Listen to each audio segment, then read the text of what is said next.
pain is only temporary, and the pain of, I want a lot of people to think about it this way.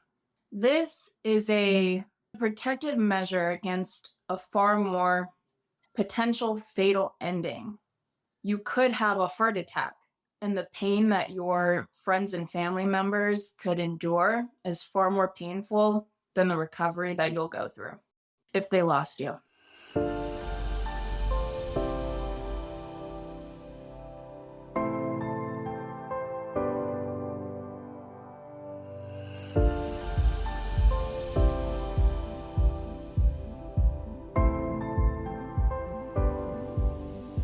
Welcome to Imperfect Heart, a place for you to join me, Jeff Holden, in conversations, discussions, and dialogue about our hearts and the impact myocardial bridges have on them.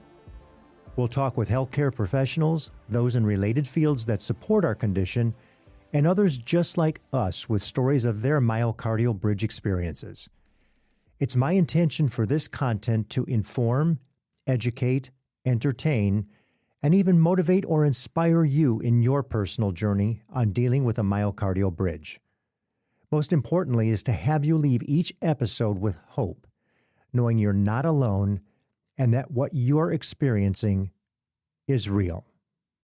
Today's discussion is the second part of something I started 2 weeks ago, although it's not a part 2.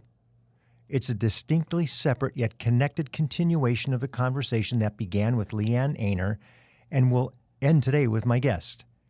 She's now a retired Air Force veteran who has served our country in a variety of ways. She was a federal law enforcement member as well as a tactical security detail manager, which included intelligence collection for the military. But that all changed after she began having heart attack-like symptoms when she was 21 years old and was finally diagnosed with a myocardial bridge. While many elements of her story are familiar, what is most significant about this conversation is that we are having it just a little over a week post-unroofing surgery via sternotomy. You'll clearly hear what gets this incredibly resilient young woman up every morning and how she attacks her day with an unbelievable attitude, sense of humor, and positivity. All right, enough of the intro. I can't wait to start the conversation. Kaylin Kellert, let's get this party started. Kaylin, this is absolutely the most proximal to surgery interview I've ever done on the program. You are only a little over a week out of a full sternotomy unroofing, and here we are talking. I mean, you're actually on camera looking absolutely beautiful. Thank So you. thank you so much for being so willing to share what it's like as it's happening and really where you're at in your head. I think the episode's going to prove really helpful for so many because, as you know, we had Liane on just a couple of weeks ago, right before her surgery, and 5 days prior. And what was amazing about it is that you are now also the first two back-to-back stories I've ever done.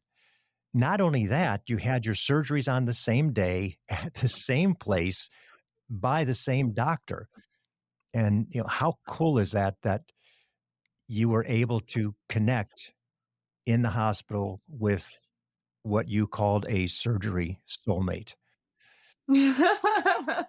So let's get into the conversation.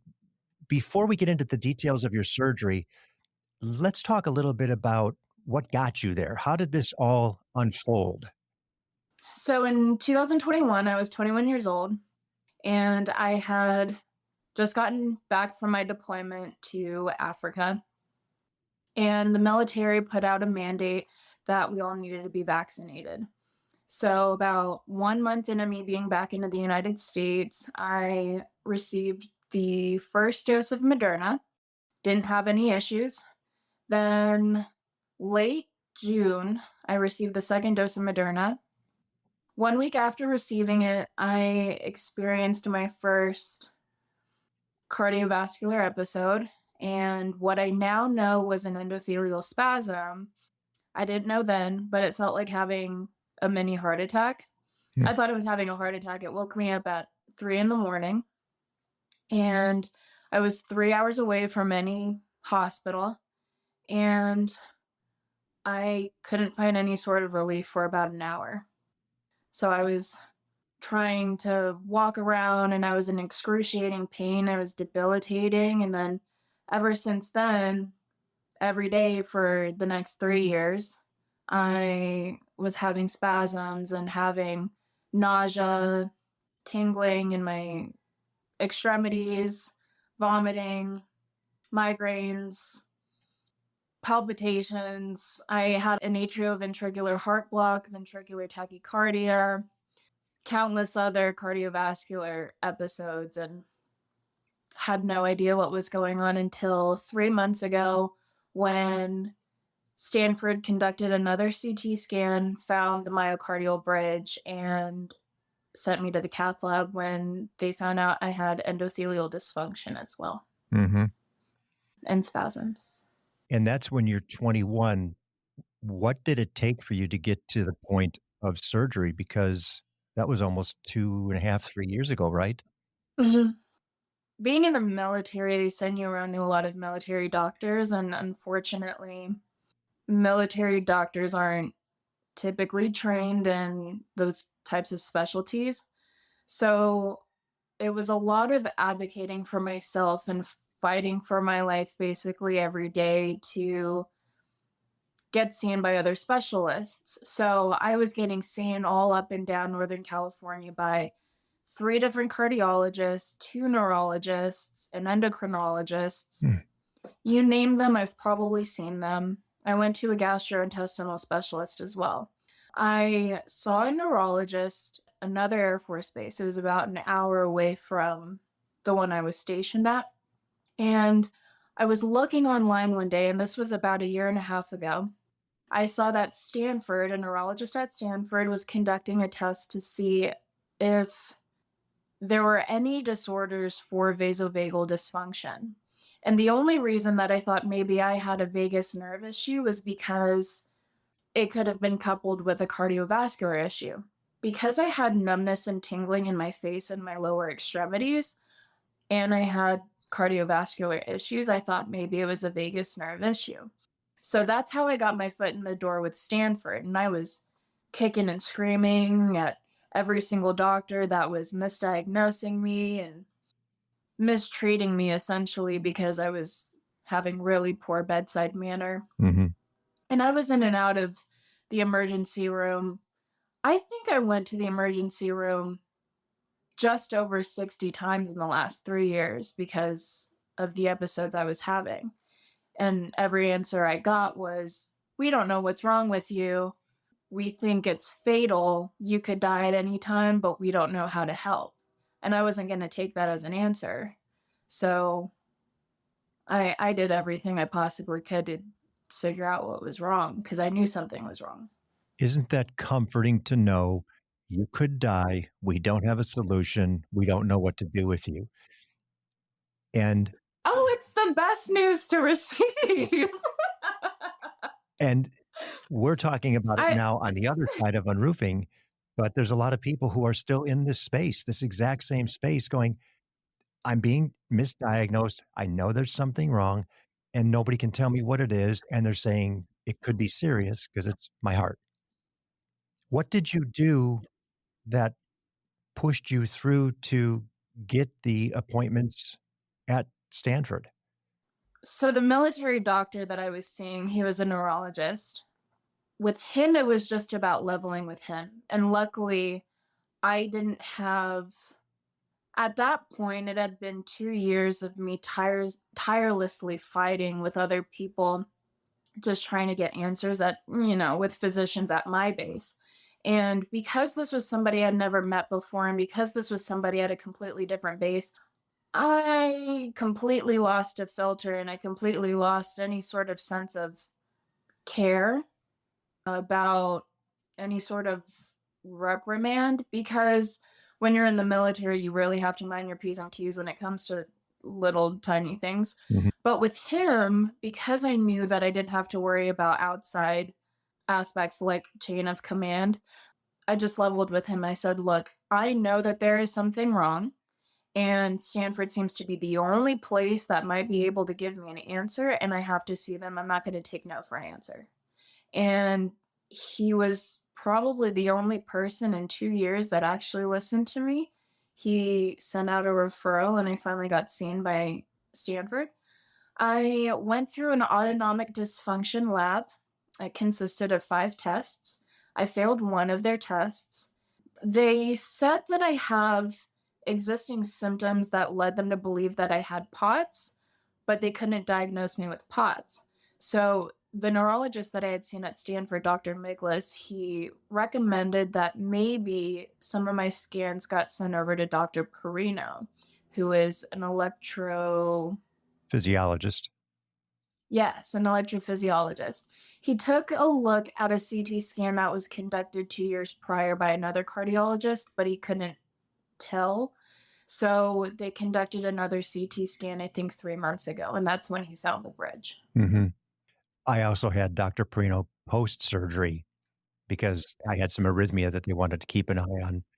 And the good news is he said, "Are you comfortable with it?" I'm comfortable with it. Yes, it's fine because you're going to have it forever. It's typical of people who do some endurance type events over time. Now, I also want to mention that you are a bodybuilder, so you're Hmm, very aware of symptoms and anything related to your physical well-being. So you're sensitive to those sorts of things. So what you're talking about, you're able to explain maybe in a little more detail. And my point in making that is for anybody that has these situations is to really reflect on what the condition is that you're feeling and what the symptoms are. And if you're not there articulate about it, write it down so that you can explain it to the doctor. absolutely. Yeah. So we're almost to your surgery. You got yourself into Stanford. Stanford is going through the diagnostics and they're telling you, okay, yes, you do have a bridge. What happens next? So they told me that I have a bridge, and I got a referral to go see Dr. Schnittger. And this was all pretty fast because at the time, while I was in the military, I went through something called a medical board. And my medical evaluation, it was to retire me or separate me from the military because I was unable to perform my job. My referrals and my process with Stanford had to be expedited. So I was very fortunate to have a process that was as quick as it was. It's not going to be the same for every other patient, unfortunately, but for me, I was very lucky. So I saw Dr. Schnittger within 3 weeks of Dr. Perino's findings, and she told me about the cath lab. And she said, okay, I see that you have a myocardial bridge. It's 42 millimeters long, which is very long, but it's also superficial. And she said already that I'm likely a candidate for surgery, but she has one other step to take before confirming that I am a candidate for surgery, which was to send me to the cath lab to see if I have endothelial dysfunction paired with it. Mhm. So she said that because of my situation and my upcoming retirement from the military, that there was only one time that she'd be able to get me in as soon as I needed to be in. And that was to put me up as a candidate for a broadcast for a panel of cardiologists for the cath lab, that cardiologists that were learning how to perform the cath lab. And so Dr. Tremmel, Mhm. she read my story, 21-year-old healthy female at the time, military, myocardial bridge, all these symptoms. She saw me as the perfect candidate for this because she couldn't understand why I was having these issues. She performed the cath lab 3 weeks after my first appointment with Dr. Schnittger and injected me with dobutamine, had an endothelial spasm, and then they were like, yep, you're going to have surgery Mhm. if you want. And then I accepted to the surgery, and then 3 weeks after that appointment where Dr. Schnittger asked me if I would like to have surgery, I was signed up for surgery, scheduled. That's wonderful that you were able to get that done that quickly and in Yeah. such a short period of time. The other thing I'll make mention of for anybody that is military is the Palo Alto VA is associated to Stanford. And we had another gentleman that I'm speaking with as well, similar situation. So that is a plus. So now you've got the acceptance. You're going to go into surgery. You're going to get somebody get this taken care of. You were said, I think it was the 23rd of January was your surgery date. And I'm assuming Dr. Boyd, since he's the only one that does the surgeries there, did you have a chance to meet with Dr. Boyd prior to your surgery? I did. The 22nd was my pre-op, and that was also Leanne's pre-op date. And her pre-op was right after mine. I actually finished my appointment with him right before hers started. So that's the first time I met her. She told me, I'm here for my appointment. And I texted her, I was like, oh my gosh, where are you? And I asked the front desk lady if it'd be okay if I saw Leanne. So Leanne comes out from around the corner and we gave each other a hug. But yes, I met Dr. Boyd. He came in right after the first nurse, and he's really wonderful. And he asked me if I knew what I should expect from the surgery, and I told him what I expected from the surgery, and he was pleased to hear that I didn't expect to be cured of all of what ails me, but that I just expected to have an improvement to the quality of my life. And I think that appointment lasted about 10 minutes. I was very straightforward with him that I was ready to just get it done, and that was it. So you had the opportunity to meet your first digital, then in person surgery soulmate at the Yes. How were you feeling at that point when you left his office? Hungry.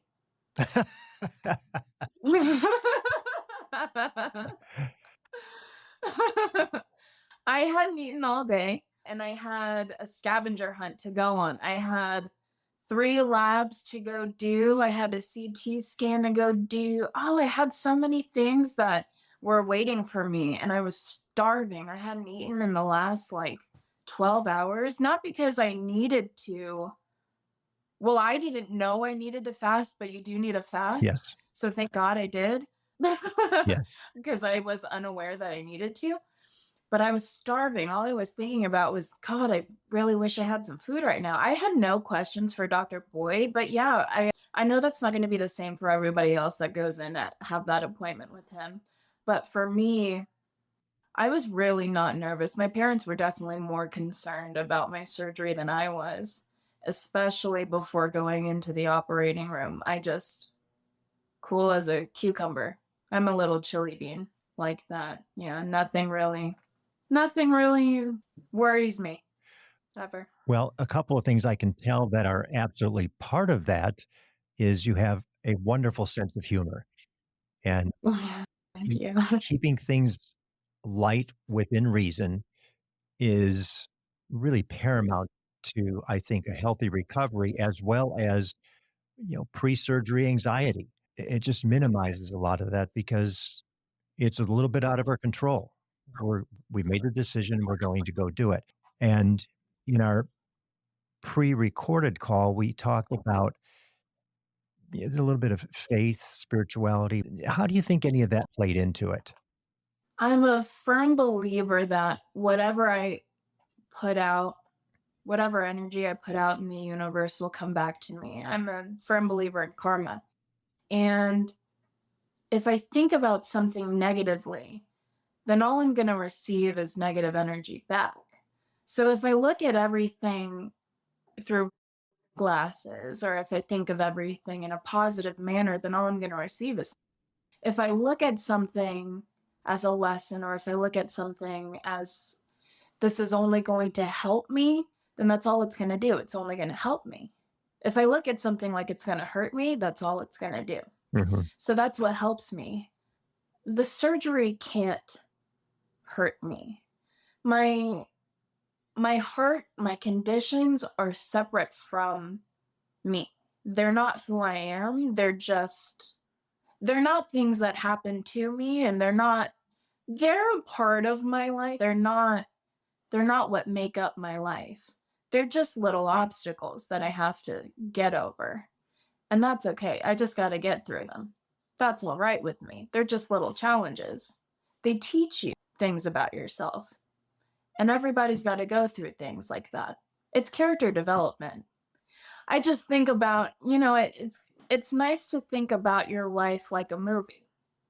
Just do it for the plot. Think about your life like a movie. If you think about it like a plot, you think about it like character development. Hmm. That helps. Well, and you said something it's part of one of my favorite lines. You got half of it there, and then you described the other half. You're not thinking about it as something that happened to you. In essence, it's something that happened for you because it's development of character, which is really foresight for somebody at 24 years old. Most of us take a lifetime to get there to where we realize, hey, this whatever this is happened for me. How do I deal with it? How do I make the best of it? Especially when it's out of our control. Yeah, yeah. And when you worry too much about things that are out of your control, I mean, where are you putting your energy? I mean, that goes for a lot of things in life. There's so little that we really do have control over. Hmm. We worry a lot about little things that we really don't need to worry about. So I was very fortunate to have such a change in mindset way before my surgery. I think what really initiated it, it might have been a year prior to my surgery, was all of these doctors telling me you could die at any time. But I mean, it's true, and that's true for anybody, not just people in our situation, but anybody could go at any time. I could have gone in a car accident the morning of my surgery. So my outlook on life is seize every single second that you have because it could be gone. Hmm. You just got to enjoy every single moment that you have. Tell us a little bit about your experience immediately following surgery once you had come out, because you were a little bit unique in that situation too. So I didn't even make it to the ICU. I was straight to the cardiac floor, and I'm heavily sedated at this point. But I remember waking up, leaving the OR. I was in excruciating pain. It was like I was on the metal table, or it felt like I was on a metal table, and it felt like I was being actively sawed into. And all the doctors were trying to control my pain, and they were injecting me with fentanyl and all these other medications. And they felt good after about 45 minutes of these rounds of medication. But it took a while to get to a peaceful state. But the amount of pain I was in was indescribable to anybody that didn't go through it, that hasn't gone through it. But equally so, and this is kind of funny to say, the first thing that went through my mind after after having my little painful fit was, I can't wait to have a cup of pudding. That sugar-free vanilla pudding? I can't wait to have a cup of sugar-free vanilla pudding. Yeah, Yeah, it's the first thing. I was very excited. I will agree. The menu at Stanford, who gives you a menu in the hospital that you get to choose from that looks like a restaurant? I know, I 3 pages long? Outstanding. Right, and I would imagine you didn't have any salt intake issues, so you could order anything you want off the menu. I was yes, I was a very happy person. Right. Well, even the fact that you were anxious to eat so early on, by the way, folks, that's not normal. Most take takes a couple of days for us to realize, "Okay, I'm hungry. I will try Yeah. some food." I'm actually starving now because 'cause it's been a couple of days because we spent 2 days in ICU, which in most of our cases is not a place we wanna spend much time. So Gosh, again. you skipped that whole experience and you went right to the ward and food. So Yeah. good, good for you. Yeah, thank you. So tell us Oh my then, goodness. as you were in the cardiac ward, what were some of those next steps of progression as you recall them? How are you, just dealing with each of those next steps? I think it was just a matter of identifying exactly what just happened to my body because I was awake, I was cognizant of where I was, and then, my parents were there in the room, and I mean, I knew where I was, but I didn't know where I was. I knew who I was. I knew who they were, of course, but equally so, coming out of that painful fit, I also initially, I didn't even know if I had had my surgery or not. I don't even remember being wheeled into the operating room from when I was being prepped for surgery. All I remember is there I am. It's 7 o'clock in the morning. And I don't even remember being wheeled off into the operating room. I don't remember them saying, "Okay, are you ready?" with my party hat on. I don't remember that. But I remember I'm laying in bed, fresh sternotomy. I remember taking a photo. As soon as I woke up, I took a photo of myself with my first sternotomy, of course, because I document everything. My parents are sitting next to me, and some random woman comes in, and she's a friend of my parents. And I know her. I know this woman. And this is the first time meeting her in person, but I know this woman. And I'm just like, "Who are you?" I felt bad, but I remembered her. I said hello. And then I knocked out.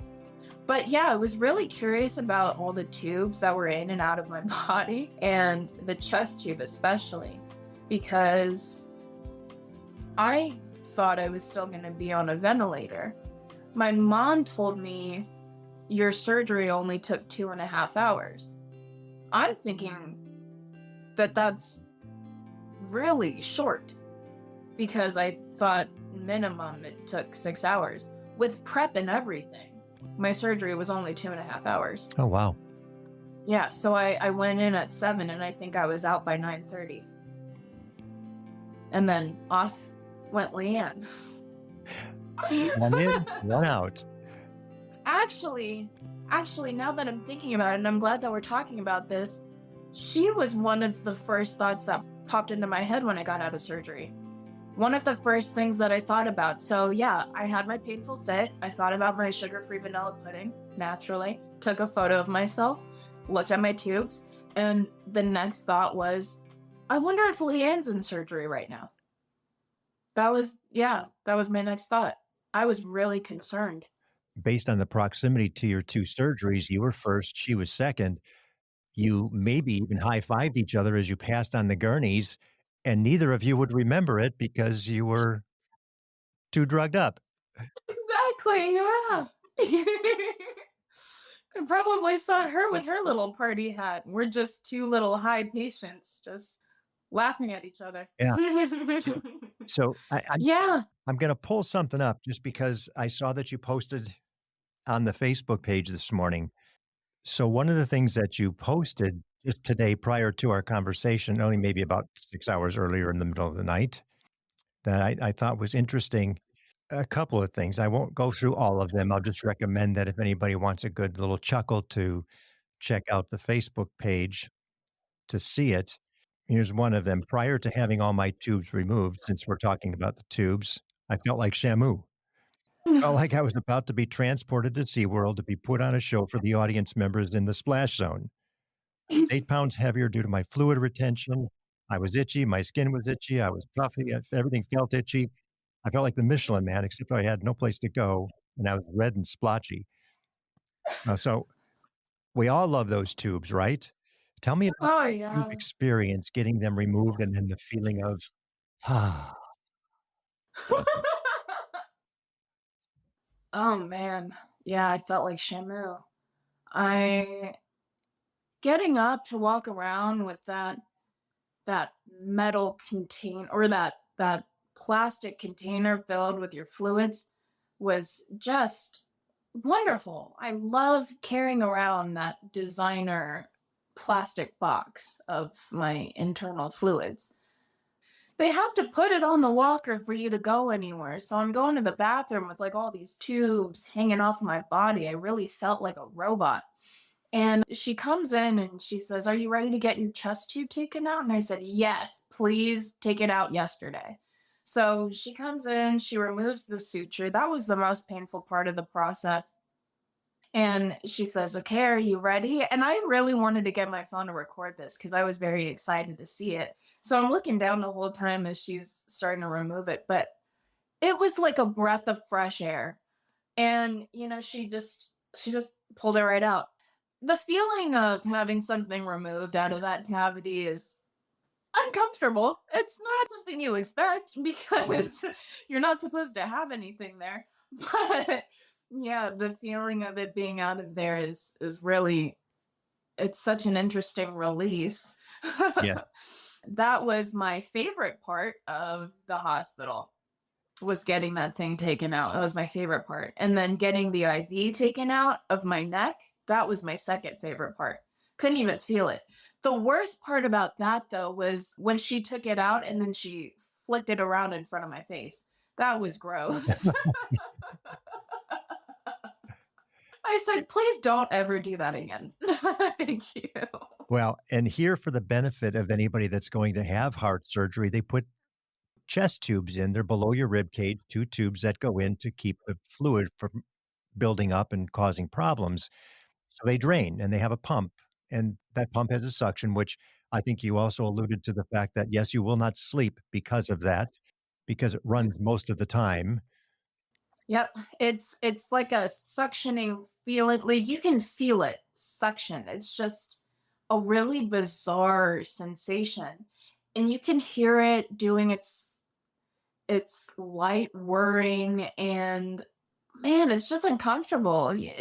I mean, you have to sleep on your back anyway, but when you've got the nerve blocks in your back and you've got a chest tube in your chest and you're just, you're propped up every sort of way. It's very discomforting. Yeah. Yeah. I had a small chest tube, they said, "Oh, you're lucky you got one of the smaller ones." And I was like, "Yeah, yeah, I'm very lucky, aren't I?"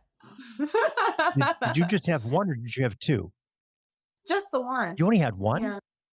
I only had one. Yeah, I was very lucky. Didn't make it to the ICU. When I woke up, I wasn't on a ventilator. I didn't wake up with a sore throat. So all 2,000 lozenges that I bought before my surgery, I didn't need them. I still used them, but I didn't need them. Yeah, I was a very lucky patient. You sure were, because most or many of us have 2, 1 under each rib, and I didn't know that. it's double the fun That's oh because they no. have to pull both of them out at the same time.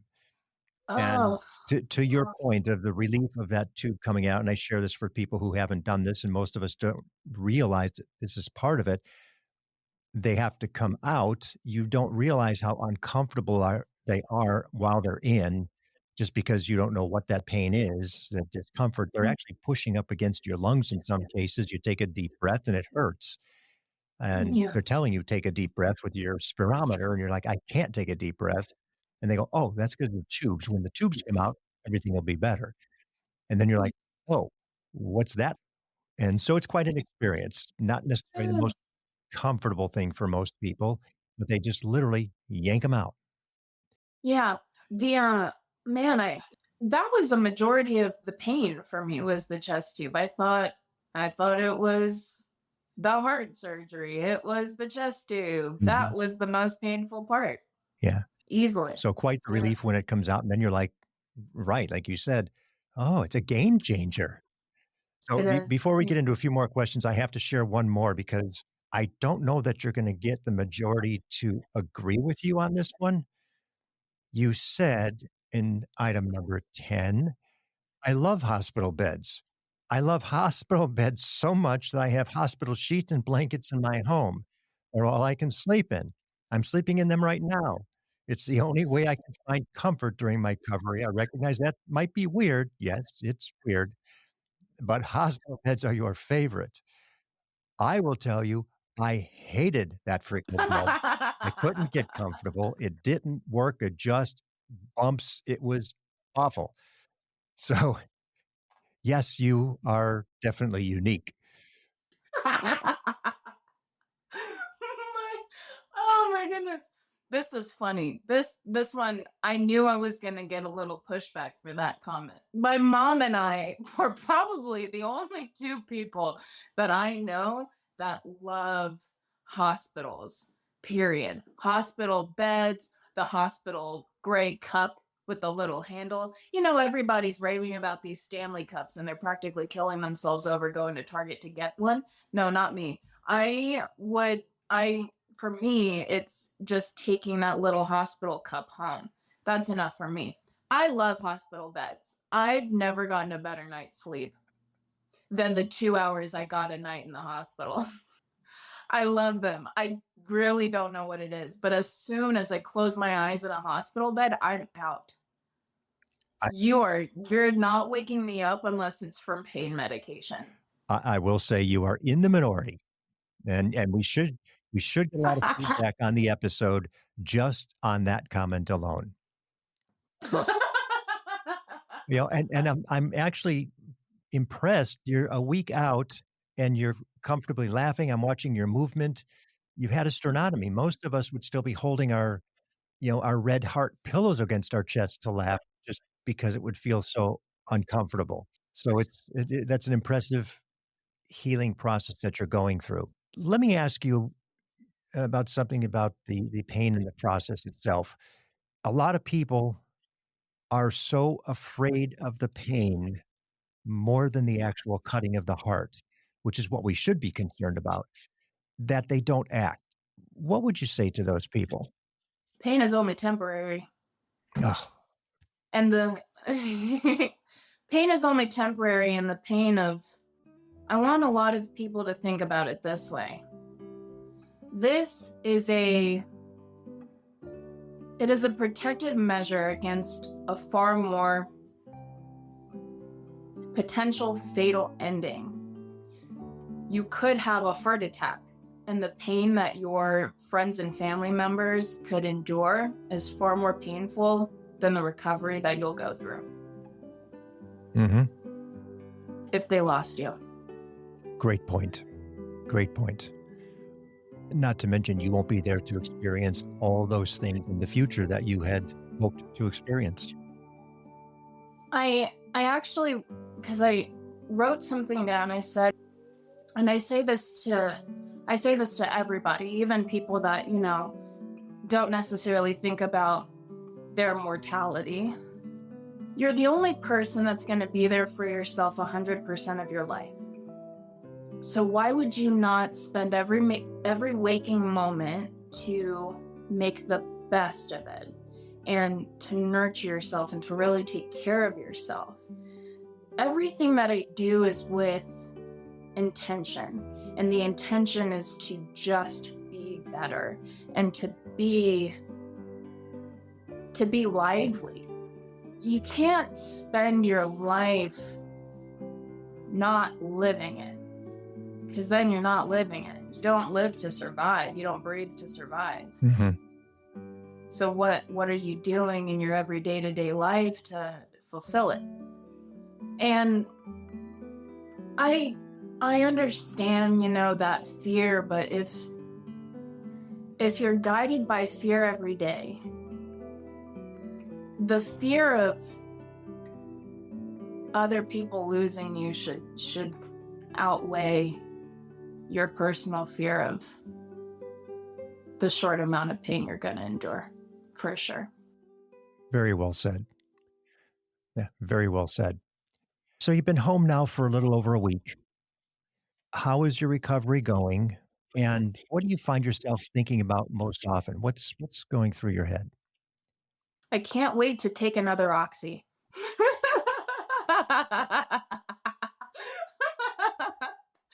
Oh, I'm kidding. I'm not kidding. Oh, I keep myself busy. I have my mom here. I'm very, very grateful for that, because they drove here from Texas. My parents did. My dad's back in Texas now for work. I'm just taking it day by day because I can't be in the gym and fulfill my bodybuilding days just exercising my mind. If I can't exercise my muscles, I can exercise my brain.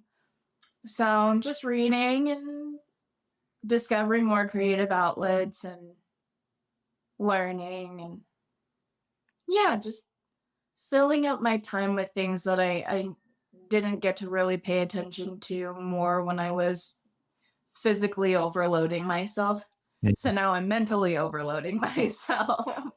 But it's this I'm very fortunate for. An experience like this I'm very fortunate for, something that has forced me to rest. Rest is very important. Rest and recovery is incredibly important. And to be as young as I am and to know what it's like to burn myself out deliberately and then to be forced into what most people would view as a hole, it's an opportunity for me to rest so I can be stronger and for me to really appreciate the strength that I once had before. Mm-hmm. I can really appreciate what the gym gave me before this period of time Mm-hmm. so I can fulfill it later on. Is there a book that you've read or anything you're currently reading that you'd say this is really, really good where I'm at right now? I'm really enjoying this or enjoyed this? I'm afraid to hear the book. It's called The Untold Story of Pearl Harbor, Oh, interesting. and it's little over 850 pages long. It's a really good book. I am a history buff, and I love nonfiction. Most of my library consists of true crime, which maybe I should minimize that library a little bit because the nightmares are frequent. There is another book called The I-5 Killer, which I should probably not read, being in California. But Right. but there is another book, and I don't remember the author's name, but it's called The Power of Now. And I'm sure you've heard of it. Yes. It's a pretty popular book. Somebody actually gifted it to me a couple months prior to my surgery.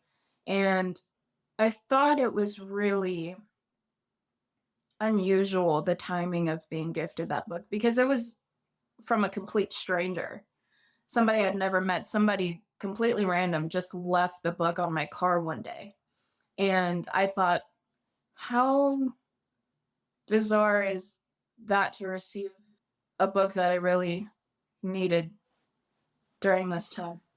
Not to mention a book period just left for you supposedly randomly. Supposedly randomly, yeah. And then a week after that, I received a bouquet of flowers on my car. Mm. Interesting. Mm-hmm.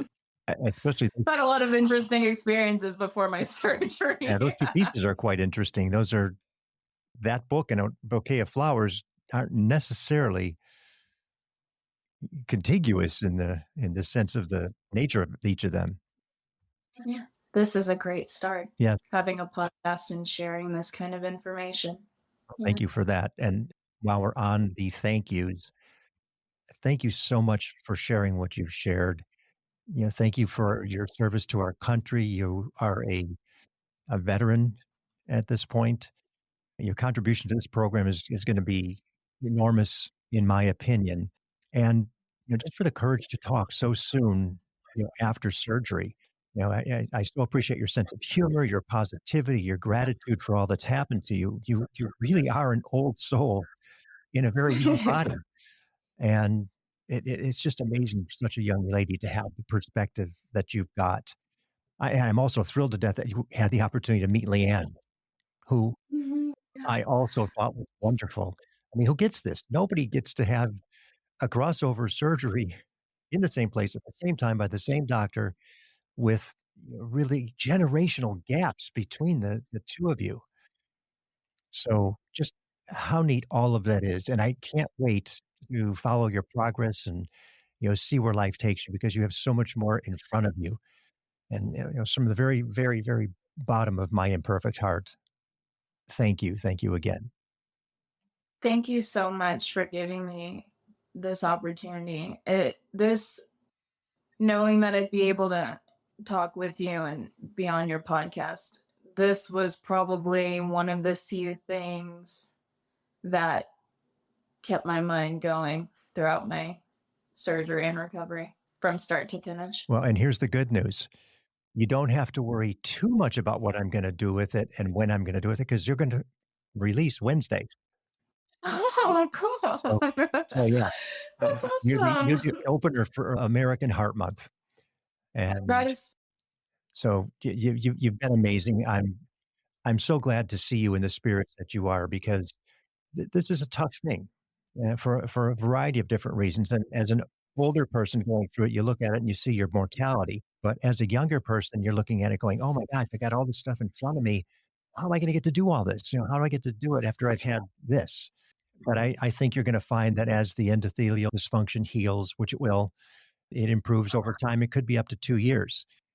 It just continues to get better. And in the interim, you'll have some sort of a medication or medical therapy that will help you get through it if it's severe. But I think in your case, the good news is you're so young. You've got all this opportunity to heal in front of you, and you've got so much knowledge and health equity that most people don't experience. A life threatening situation at 21 years old. So I think you're going to do wonderful and amazing things. I really mean that when I'm anxious to follow you as you grow. thank you very Yeah, much. you're welcome. Now go get some rest. Let those sternal wires quit bugging you. Thank you. And I'm sure you're hungry by now. You can go eat. I'm getting some food. Same here. I'm going to walk right out of here into the little kitchen in our office and cook up some frozen lasagna or something. Oh, good. Thank you so much. I appreciate it, Kaylin. Thank you. Thank you for listening to Imperfect Heart. It's my hope that this information helped in some way to improve your situation or will help you better understand this condition. More importantly, that it gives you hope through stories that there is help and you most certainly are not alone. If you've been diagnosed with a myocardial bridge, please be sure to join the private Facebook group, Myocardial Bridge Support Group. For more information about our program or to reach me directly, visit the website, myimperfectheart.com. If you like what you heard today, please give a positive review, thumbs up, high five, or whatever your app likes. And be sure to share with everyone important to you so they understand what it is you're dealing with. Please subscribe as well. Welcome each day with gratitude and positivity.